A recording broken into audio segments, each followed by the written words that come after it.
In this segment, we'll look at some of the errors you may run into while using Interaction Attendant, and how to resolve them. This is not intended as a complete reference, but to cover some of the more common scenarios. When a node has a configuration error, Attendant will display a visual indicator beside it to let you know there is a problem. Hovering over the node will display a brief description of the error. Let's start at the profile level. Profile 1 has been configured to use direct queue processing to send calls to a station group, but that group does not exist. This error may be a bit different depending on the type of queue and the nature of the misconfiguration, but will generally be resolved by selecting the correct item in the dialog. This profile is also configured to handle calls based on the DNIS of the call. However, no DNIS value has been entered. Enter a valid DNIS or DID to resolve. Next, let's move on to the schedule level. This error is a bit confusing because it tells us a prompt is missing when it still shows up in the list. Notice in the Interaction Attendant Waves folder for the appropriate language that the prompt is indeed missing. Select a valid prompt to clear this error. It is often useful to set repetition settings both to 0 seconds so that the default action of a schedule will happen immediately. However, by default, the fax listener for the schedule is enabled and must be disabled.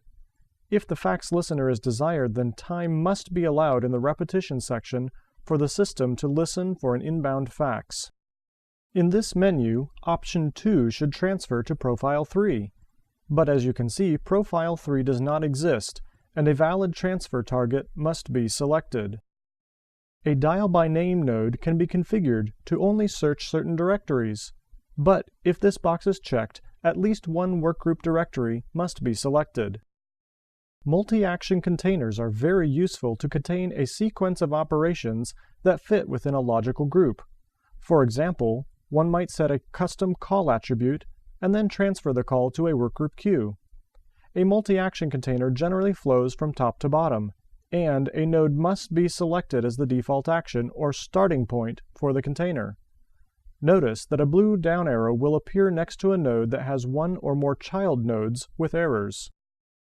Set attribute operations are used for a number of purposes and may have a null value, but an attribute name must be specified. A group transfer to an ACD queue may have an action when finished configured. If that action is to jump to a custom location, an error will appear if the destination node is deleted, and a valid destination must be selected. Here's a tricky one. If a group transfer operation sends to a workgroup that does not have a queue, or the queue has been removed, an error may not be displayed but the transfer will fail. Verify that the workgroup does indeed have a queue associated with it. To allow Attendant to be aware of the change, right-click on the server node and select Refresh Data. Then select the workgroup as the target for the operation. If a node transfers to a user queue or to a user's mailbox and the user is deleted, the node will display an error until a valid IC user is selected. Multiple Attendant nodes of the same type may appear at the same level, but each node must have a unique name. Making the node name a summary of its purpose is not a bad practice. Once the tree pane is free of errors, be sure to publish the configuration. In this case, there are more warnings present that should be addressed. It is possible to configure multiple profiles with the same incoming call selection criteria, but when published, only one will be used. To avoid this warning, be sure that each profile has unique selection criteria. In most cases, this would mean that only one profile should be configured to handle calls with a specific DNIS value.